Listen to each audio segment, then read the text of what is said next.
Pues yo como que me confirmo, ya no tengo el título. Bueno, es que o sea, estás dando, a lo mejor lo estás dando mal. El asunto está en que obviamente que la cardiomegalia no es dato no es como tal el edema pulmonar, ¿no?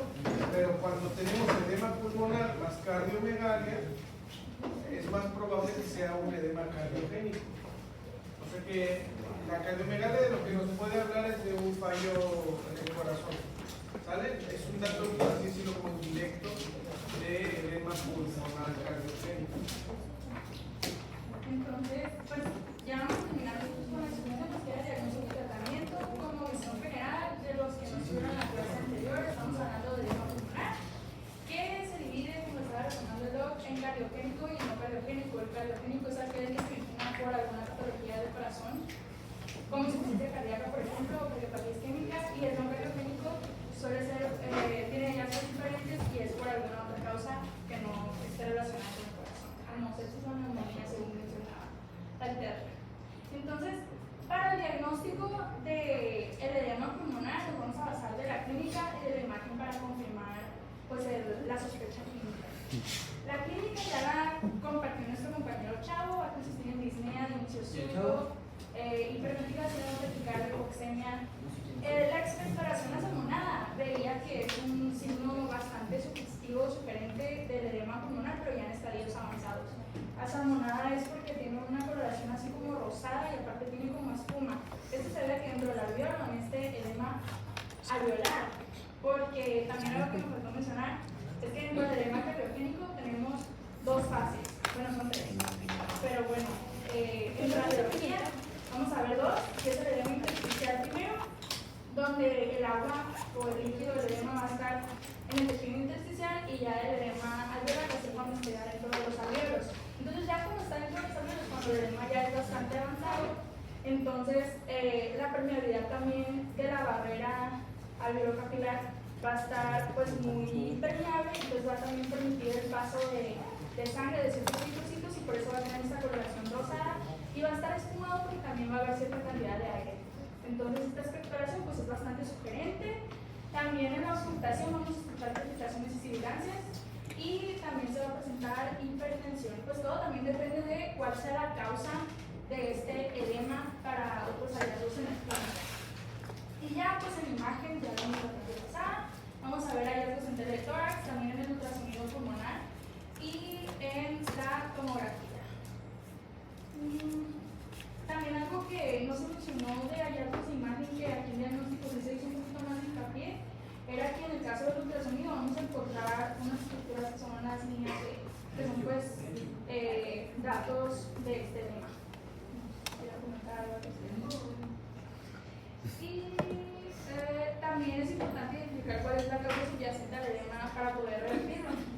Y pues como les decía, tenemos el edema cardiogénico y no cardiogénico. En el caso del cardiogénico lo vamos a poder identificar porque van a haber marcadores de estrés cardíaco pues elevados. Por ejemplo, en el caso del péptido natriurético atrial o del cerebral también, estos van a estar elevados cuando hay una patología o insuficiencia cardíaca. Entonces vamos a encontrar niveles altos. En el caso de que sea uno no cardiogénico, pues los niveles van a estar normales o van a estar normales, no va a haber algo que resalte de la lista.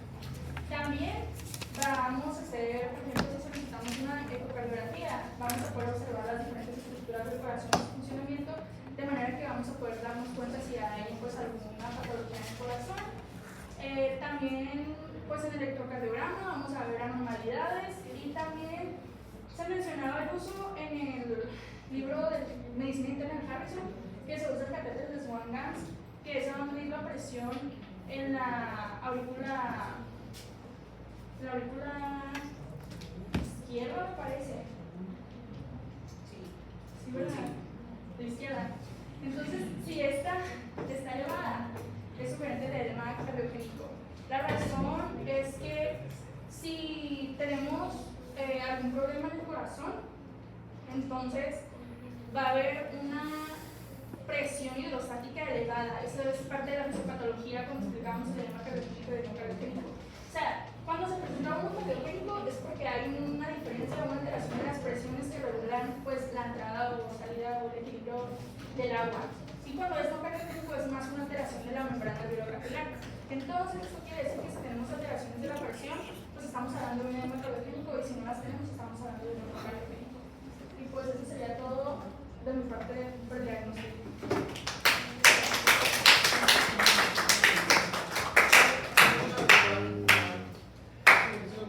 ¿Dieron los datos? No supe yo cuáles o qué datos anotaron de edema pulmonar no cardiogénico. No lo dieron mal. Bueno, queda pendiente para mañana, ¿no? Ahora continuamos con el tratamiento. Pues lo importante aquí es ver cuál es la causa de nuestro edema pulmonar para ver cuál va a ser el tratamiento adecuado. Por ejemplo, separar si es cardiogénico o no cardiogénico, porque no, o sea, un tratamiento para el edema pulmonar no cardiogénico no se va a basar en disminuir la presión hidrostática, porque pues el fallo es en la membrana del capilar. Entonces, para el tratamiento del edema pulmonar cardiogénico se va a enfocar en disminuir la congestión pulmonar y mejorar la función cardíaca. Se va a iniciar con oxígeno suplementario, que ya puede ser por ventilación mecánica o la ventilación positiva, que esa nos va a ayudar pues a disminuir la precarga, que va a ser importante porque aquí para el corazón, para distribuir el agua pulmonar que tenemos en el espacio intersticial para el espacio extraalveolar, y para aumentar el volumen pulmonar. También vamos a tener el uso de diuréticos. Un ejemplo sería la furosemida, que disminuye la presión hidrostática pulmonar, como les necesita, a reducir el volumen intravascular. También vasodilatadores como los nitratos, que van a reducir la precarga y la poscarga. Y se va a tratar la causa. Aquí las causas posibles que teníamos eran la insuficiencia cardíaca, arritmias, hipertensión, entre otros. Y para el edema pulmonar no cardiogénico, el manejo pues, es de soporte y dirigido a la causa, que es el daño de la membrana capilar. También se recomienda al inicio el oxígeno o la ventilación mecánica, el manejo de la causa desencadenante, si vamos a utilizar antibióticos para sepsis, neumonía, el soporte en el síndrome de dificultad respiratoria aguda, o la suspensión de tóxicos o transfusión, y control de líquidos para evitar empeorar la función alveolar.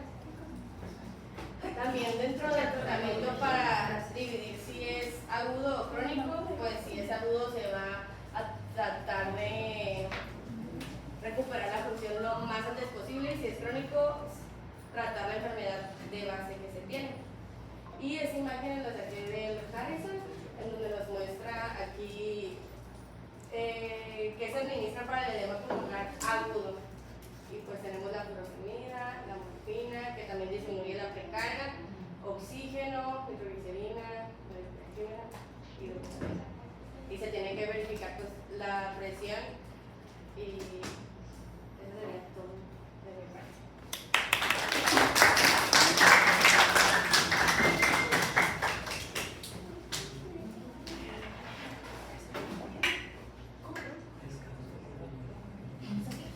No, se me olvidó aventar una portada de Chile ahora.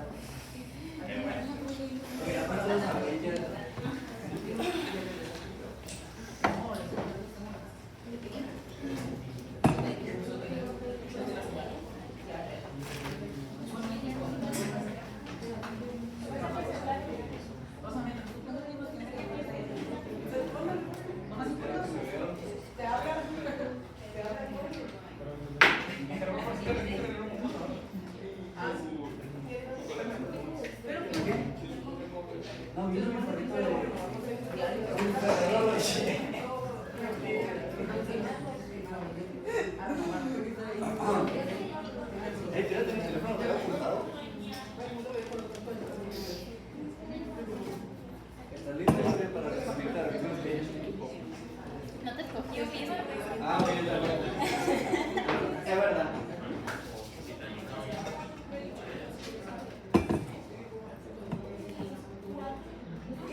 de alcance.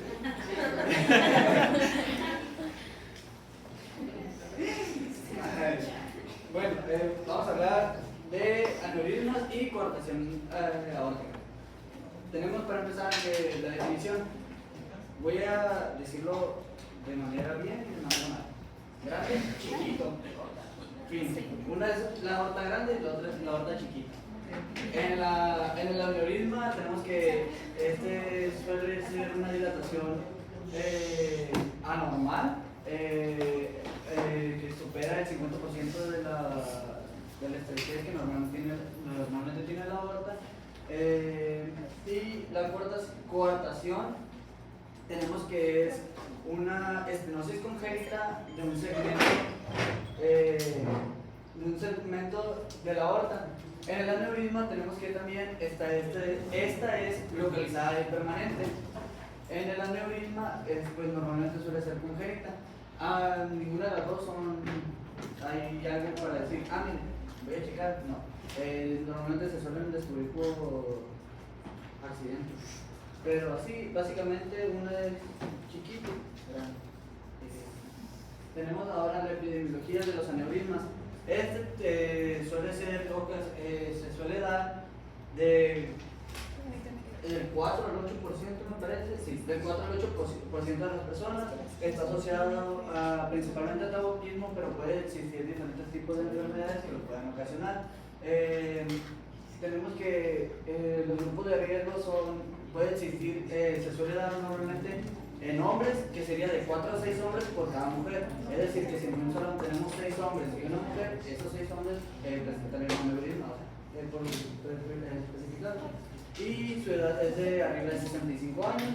La hipertensión arterial, la arteriosclerosis y antecedentes familiares pueden desencadenar los aneurismas. Ahora tenemos lo que sería coartación aórtica.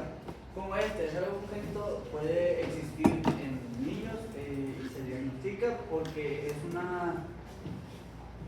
como una bolita. Pero bueno, esa es la otra, perdón. Me contrapié, ya me puse nervioso, ya vale todo. Su frecuencia es de 5-8% de las cardiopatías congénitas, es decir, que sí, pueden existir distintos tipos, pero abarca del 4 al 5% de las cardiopatías. Tenemos que su incidencia es estimada de 3 a 4 casos por cada 10.000 que existen, y la frecuencia es más baja que el de los aneurismas, puesto que esta abarca de 2 hombres por cada mujer. Y se puede detectar, miren aquí dice, en recién nacidos como forma grave o en adultos.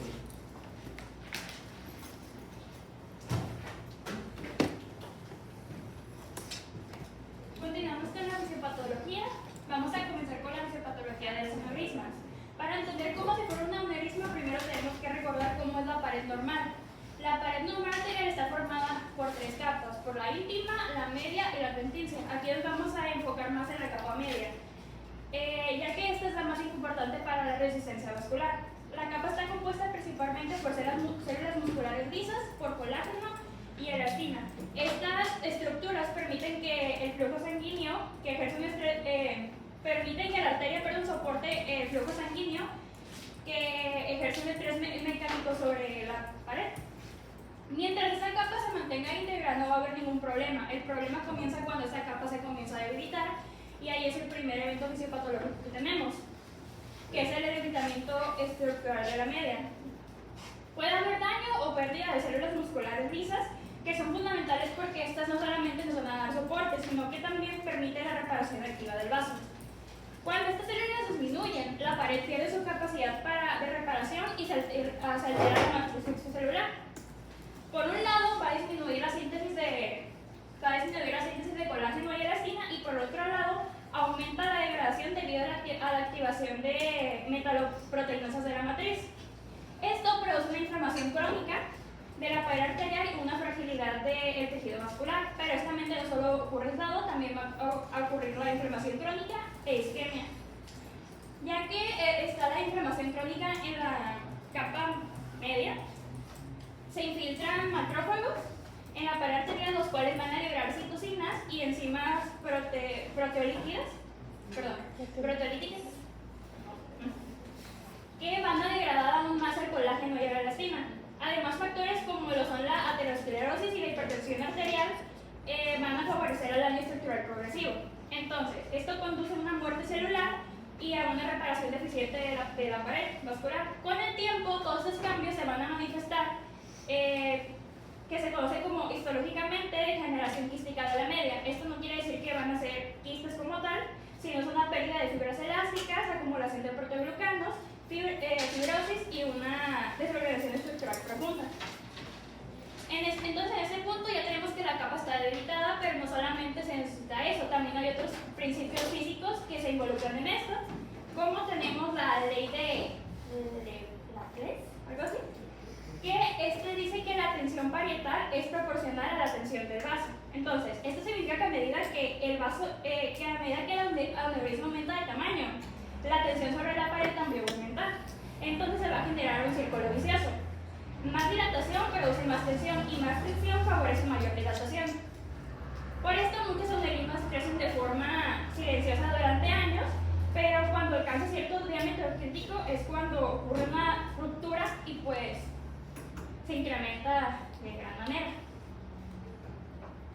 Y seguimos ahora con la fisiopatología de la captación aórtica. Como bien dijimos ahorita, es una cardiopatía congénita caracterizada por el estrechamiento localizado de la aorta, generalmente a nivel del istmo, entre la aorta ascendente y la descendente. Este estrechismo funciona como una obstrucción fija al flujo sanguíneo sistémico. Durante la vida fetal, el conducto arterioso conecta la arteria pulmonar con la aorta y permite que la sangre evite los pulmones, ya que el feto se oxigena mediante la placenta. Entonces, tras el nacimiento, el conducto se contrae y posteriormente se convierte en ligamento arterioso. En la cortación, parte del tejido muscular del conducto arterioso se incorpora de forma anormal a la pared de la aorta, específicamente en el istmo, como les mencioné ahorita. Cuando este tejido se contrae tras el nacimiento, provoca el estrechamiento del lumen aórtico y pues no es que el conducto se meta dentro de la aorta, sino que el tejido ahora va a formar parte de la pared y al contraerse va a generar la obstrucción. Y pues una vez que está el estrechamiento, la sangre encuentra mayor resistencia para pasar y pues proximalmente a la cortación la presión arterial se eleva, lo que explica que hay una hipertensión en la parte superior del cuerpo. El ventrículo izquierdo debe de generar mayor presión para vencer la obstrucción, produciendo una sobrecarga de presión. Y distalmente, pues disminuye el flujo, va a ocurrir todo lo contrario, va a disminuir el flujo sanguíneo y la presión arterial, lo que produce una hipoperfusión de los miembros inferiores. Y como mecanismo de adaptación, el organismo desarrolla una circulación colateral para llevar la sangre a los segmentos distales. Y aunque esto no va a corregir la obstrucción original. Y pues si esto no se corrige, ¿qué va a pasar? Se va a presentar una hipertensión arterial persistente, va a ocasionar una hipertrofia ventricular izquierda, va a haber riesgo de insuficiencia cardíaca y van a haber complicaciones vasculares a largo plazo.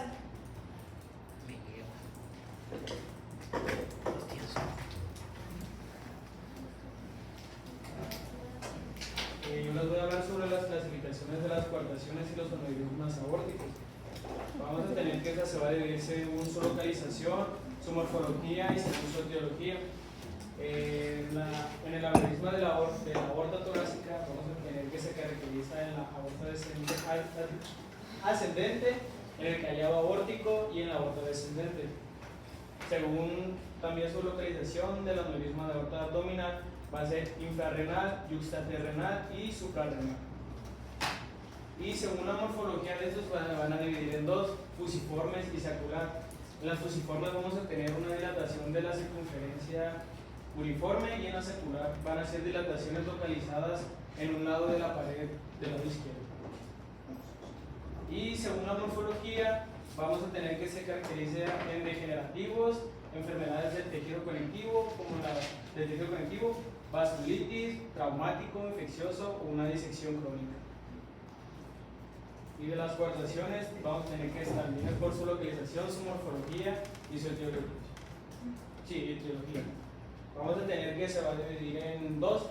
preductal y postductal. La preductal se va a dar en personas infantiles y la preductal en adultos. La preductal se va a caracterizar por estrechamiento proximal en el conducto arterioso y pues va a estar más asociada a lactantes.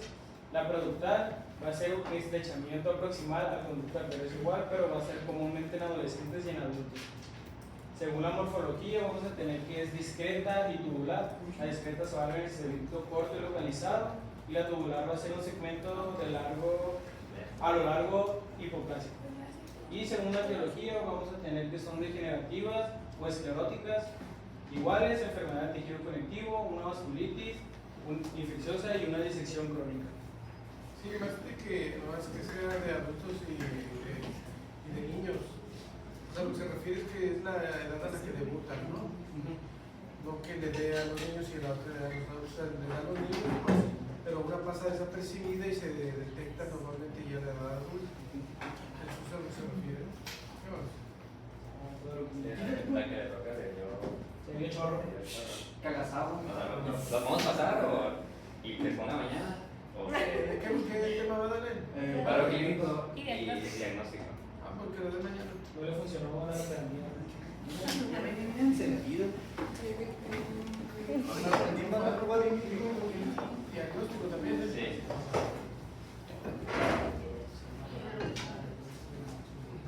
Y pues pasando ahora por los hallazgos por imagen, pues últimamente hemos estado viendo puras patologías relacionadas a alteraciones en la anatomía pulmonar normal. En esta ocasión pues tenemos una alteración en lo que es ¿cómo se llaman? Los grandes pasos. Ajá, los grandes vasos, que pues nunca viene mal un repaso de la anatomía cardíaca normal, donde podemos observar en esta radiografía PA de tórax los bordes cardíacos normales, en este caso la aorta ascendente, que es lo que nos importa, a su vez del botón aórtico, y la aorta descendente, que también escurre hacia abajo. Tomando de características normales, pues en inspiración completa, el índice cardiotorácico, es decir, el diámetro que va a medir el corazón en relación al tórax en inspiración, o podemos verlo también como su diafragma, tiene que ser inferior al 50%. Si este porcentaje aumenta llegando al 55-75%, ya logrando medir un poco más que un hemidiafragma, pues ya podemos ver que puede ser una cardiomegalia. Y en relación al botón aórtico, pues que significa la porción horizontal de la aorta, tiene una longitud máxima menor de 3.5 centímetros y logra empujar ligeramente la tráquea hacia la derecha. Aquí en esta radiografía de tórax también, que está recortada, donde podemos ver los contornos cardíacos, pues observamos aquí las flechas marcan la aorta ascendente, el botón aórtico con su diámetro normal y la aorta descendente, que generalmente pues en la normalidad va a discurrir paralelamente a la columna, pero va a ser muy poco visible en la radiografía torácica frontal, ya que en este caso las estructuras óseas, la densidad ósea se va a observar más que la densidad de tejido blando de la aorta. Si pongo en este caso puse la imagen de la aorta del Moore y la puse en esta imagen, pues se ve que queda perfecta y alineadamente hacia las flechas que se alcanzan a ver, la aorta ascendente, el botón aórtico que se alcanza a ver aquí y la aorta descendente.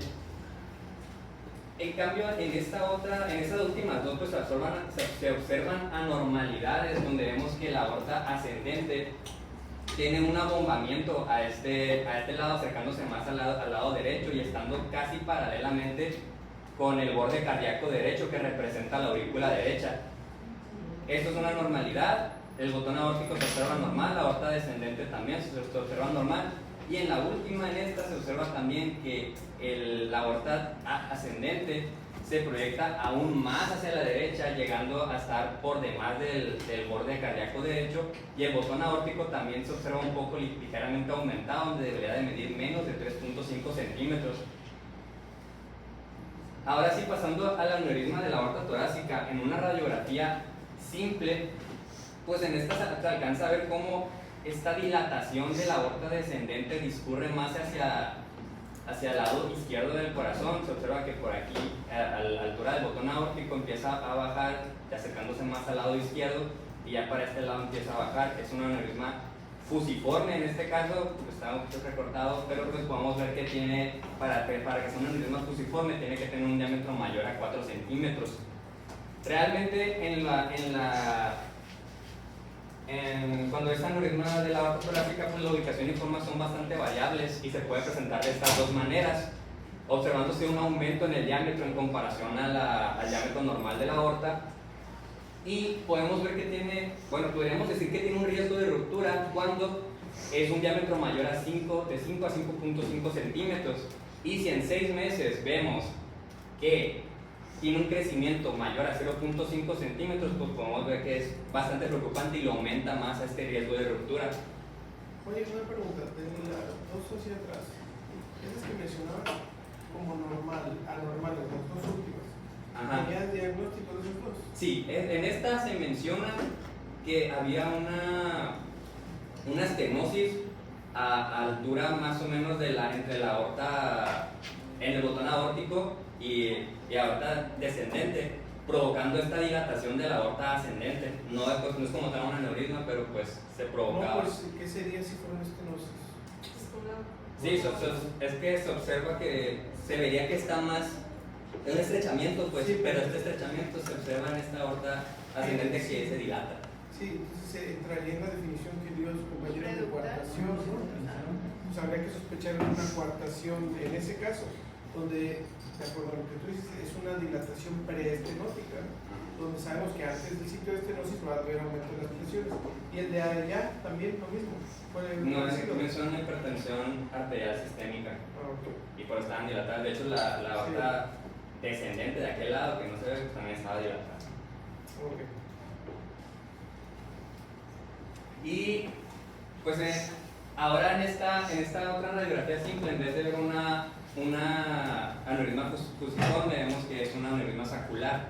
Se observa el botón aórtico y aquí a este lado un ligero abombamiento y luego discurre de manera normal la aorta descendente. También se puede evaluar de esta manera, que pues no se observa nada a este lado, y aquí sí vemos una densidad de tejido blando.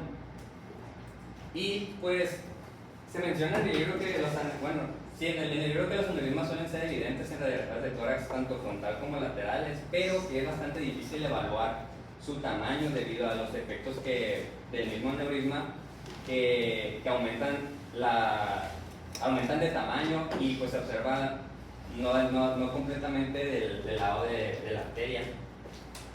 Otros tipos de hallazgos que podemos ver es el desplazamiento de la tráquea. Si ya mencionamos que lo desplazaba ligeramente, en un aneurisma, sobre todo que afecta el botón aórtico, se puede desplazar aún más la tráquea. En este caso vemos una prominencia aún mayor del botón aórtico. También tenemos un ensanchamiento del mediastino, y en caso de ruptura hasta se podría observar un derrame pleural izquierdo. En este caso pues el aneurisma es fusiforme bastante grande. Con el ultrasonido pues no se observan los aneurismas aórticos torácicos porque están encerrados en hueso y aire y pues no permiten la visualización adecuada. En la angiografía o aortografía, pues era considerado el gold estándar para la obtención de imágenes vasculares, pero pues fue ampliamente reemplazado con angiografías donde también se complementan con la tomografía computada, con la resonancia magnética. Pero pues y se sigue utilizando como a la hora de quirúrgicamente para una reparación endovascular. Aquí observamos en estas dos laterales, esta es una angiografía con resonancia magnética, pero en esta angiografía normal, a su vez que acá, pues vemos la aorta, y se mencionó que se administró un medio de contraste, donde podemos ver un ensanchamiento aquí a altura de la aorta ascendente y de la aorta descendente, siendo ambas aneurismas fusiformes, y de aquel lado un aneurisma sacular a altura de la aorta transversa. Se menciona aquí que estos pequeños botones de otro tipo de densidad, de observan blancos, pues es una endoprótesis aórtica que pues después en el tratamiento podemos ver que se usa como para reparación de estos aneurismas. Y en el caso de esta, que es una angiografía, pero se utiliza complementariamente con la resonancia magnética, podemos un aneurisma del fusiforme a altura de la aorta descendente. Y continuando también más con angiografías con resonancia magnética, pues estos sirven bastante a la hora de darle seguimiento a un paciente que se diagnosticó con aneurisma debido a que no requiere radiación ionizante ni grandes volúmenes de contraste iodado. Da una evaluación anatómica detallada y también hasta se puede evaluar el flujo. En esta resonancia magnética de vista lateral podemos observar que se comparan el diámetro de la aorta a la altura de la aorta transversa, y en la aorta ascendente vemos que tiene un diámetro aumentado, dando un aneurisma fusiforme justo casi a la salida del inicio de la aorta.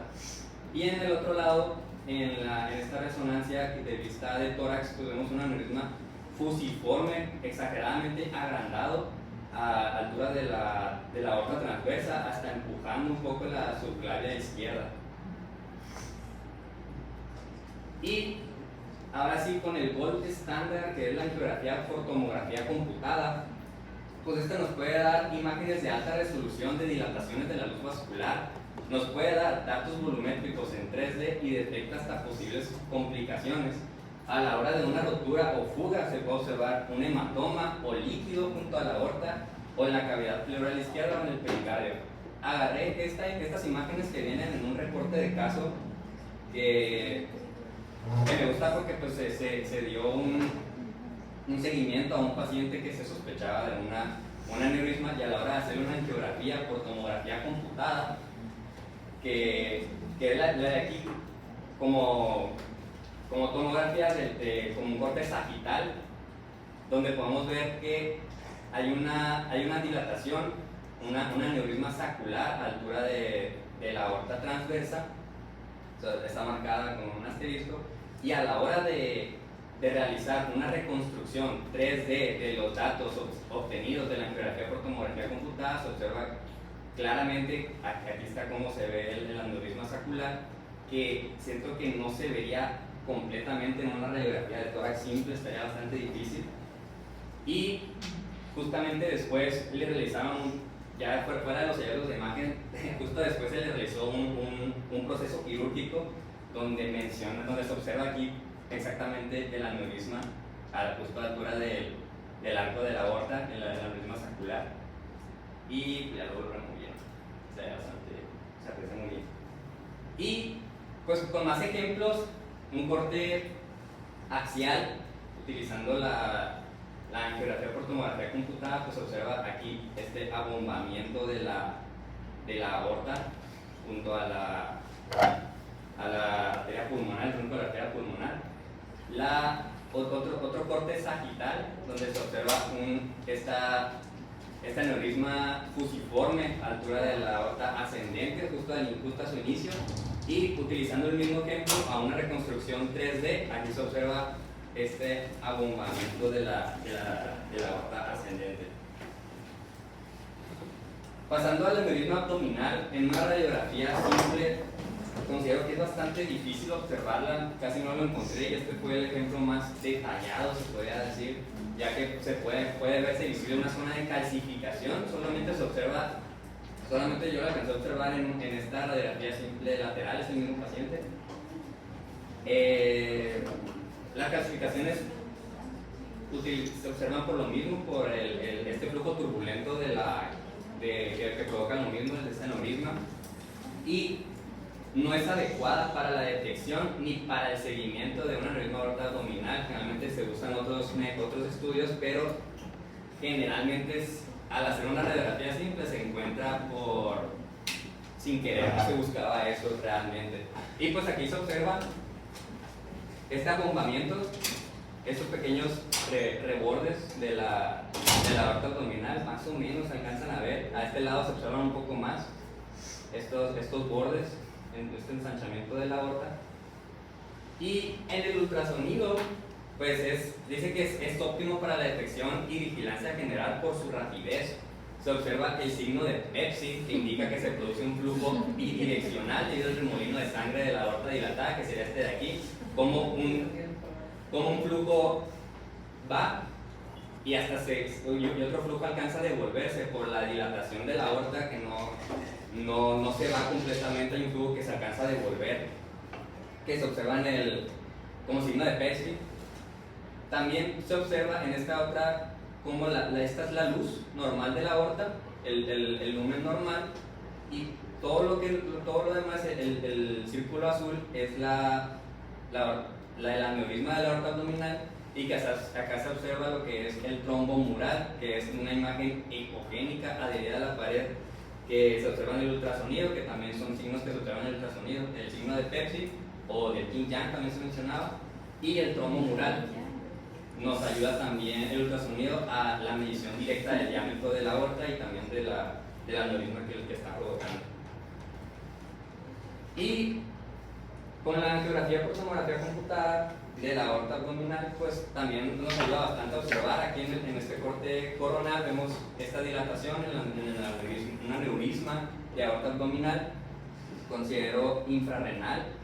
Aquí se observa al hacer una reconstrucción en 3D, se observa aquí el aneurisma, altura casi de la bifurcación de la aorta en las arterias ilíacas, y en un corte axial se observa un poco más arriba cómo los diámetros se consideran normales, y un poco más abajo ya los diámetros están más extensos y dan otro borde completamente diferente, y pues dando a entender esta dilatación del aneurisma abdominal.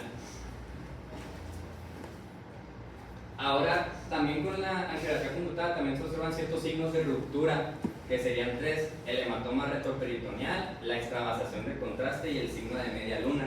Aquí en este corte axial se puede observar cómo aquí hay una ligera ruptura y empieza a salir la sangre. También si hay una extravasación de contraste, pues se observaría aún más, ya que es el contraste que la administra, y por la ruptura pues es el que se va extravasando, se va saliendo. Esta sería una ruptura más, a diferencia de esta es una ruptura más amplia, que esta es una ruptura no tan evidente, ya que aquí se observa el signo de la media luna, esta media luna hiperdensa que se observa. Esa sería la luz normal de la aorta, y este otro tipo de densidad es la ruptura, que está tiene un diámetro aún mayor, y en este corte sagital se observa cómo la sangre va discurriendo por este lado. El aneurisma era bastante grande y por eso pues fue la ruptura. En una angiografía normal, sin utilizar tomografía computada en resonancia magnética, pues se observa bastante bien la vasculatura de la aorta abdominal. Aquí se alcanza a ver hasta los riñones, cómo está este aneurisma, altura también de la bifurcación. Se observa que es infrarrenal, un aneurisma fusiforme. Acá se podría decir que en este otro ejemplo se podría decir que es como ambas, una combinación de ambas, tanto sacular como fusiforme, y sí, pues se observa muy bien. Y así. A la hora de la resonancia magnética pues se observa también bastante bien. En estas vistas laterales también se observa esta dilatación de la aorta abdominal, acá también, y en un corte axial este abombamiento de la aorta abdominal. Santiago, en la otra atrás, la primera dijiste que traía como sacular o fusiforme. Esta fusiforme por el abombamiento completo. En cambio, si fuera sacular se observaría como una pequeña bolita nomás sobresaliente. Sí, fusiforme significa forma de uso, ¿no? El uso es era como un carretito donde juntaban el hilo. Como los que cuando pescan, a veces que agarran mucho hilo y se ve así como un músculo. De hecho, un músculo tiene forma de uso. Bueno, pues eso es aquí. Y sacular, pues de sal.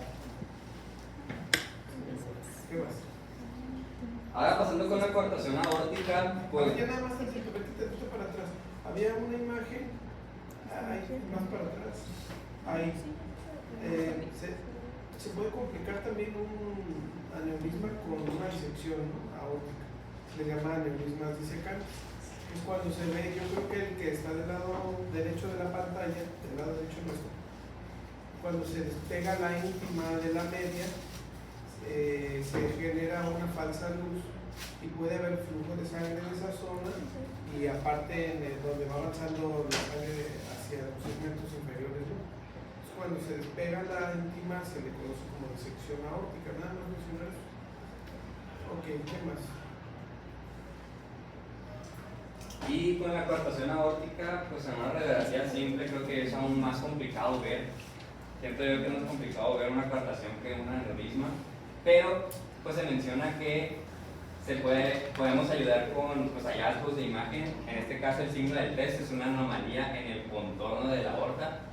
Aquí pues realmente se puede pasar bastante desapercibido, pero pues aquí en otra imagen del libro nos ayuda a ver este 3 que se forma, porque a esta altura de la aorta descendente, pues se vería pues sí, como un engrosamiento de la pared, y pues abombando un poco, dando una dilatación en el botón aórtico y en la aorta descendente por esta cortación que sucede aquí.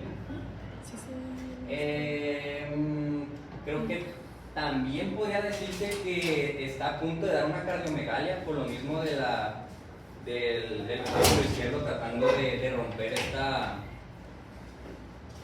este engrosamiento de la pared. Y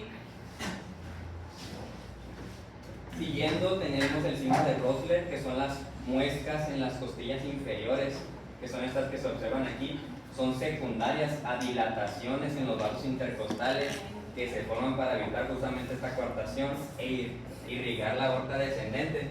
Pues bien, estas muescas son los vasos intercostales que van discurriendo hacia altura por debajo de las costillas, pero se hacen estas pequeñas muescas, van como ligeramente hacia arriba, y pues se ve sí se alcanzan a ver, pero por lo mismo digo que suelen pasarse bastante desapercibidos porque apenas que estamos muy rigurosos en eso. Y también igual se podría decir que también va para cardiomegalia, porque es bastante, está un poco ensanchado el diámetro cardiotorácico.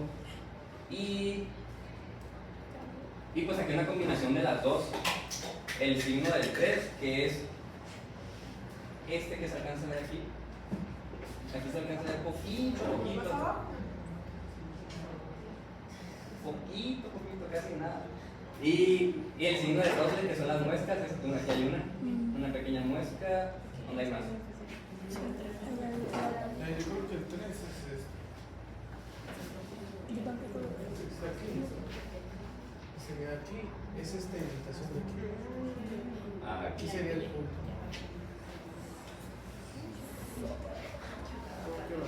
Un poquito de cardiomegalia. Y las muescas ahí, esa es que se ve bien un poquito, casi no se ve. Es una pequeña muesquita así, ligera. Sí, pero claro que por eso es que ustedes tienen que tener una orientación clínica de su paciente, ¿no? Entonces, se supone que los datos clínicos que vamos a ver mañana, les tomaron una radiografía, encuentran eso y pues ya ahorita sospecha, ¿no? Y pues con la ecocardiografía se observa una reducción del calibre luminal de la aorta descendente y aumento en la velocidad mediante el Doppler. La verdad que casi no pude lograr entender este estudio de imagen, y pues con imágenes de internet aquí alcancé a ver que pues esta es una ecocardiografía normal, y aquí en esta coartación se observa aquí cómo se engrosa la pared y casi no permite el flujo. Eso sí no comprende. Sí, aquí lo que no es tanto que vemos la pared gruesa, ¿no? Y sí se puede ver, pues igual el aneurisma con el ecocardio se puede tratar de diagnosticar. Habíamos dicho que el ecocardiograma no hace el cardiólogo, ¿no? Pero esto pues sí está más sencillo. Aquí estamos viendo la aorta, no. Esta es la porción descendente, la porción ascendente, y y este debe de ser el sitio de la estenosis. Entonces, en el sitio, si medimos las velocidades en el sitio de estenosis, ¿qué es lo que vamos a tener? Pues aceleración del flujo vascular. Si ustedes le ponen, ya se yo les comenté cuando vimos ultrasonidos, si le ponen el dedo a una manguera que está sacando agua, va a sacar menos agua, pero va a salir más rápida la poquita que sale, ¿no? Entonces,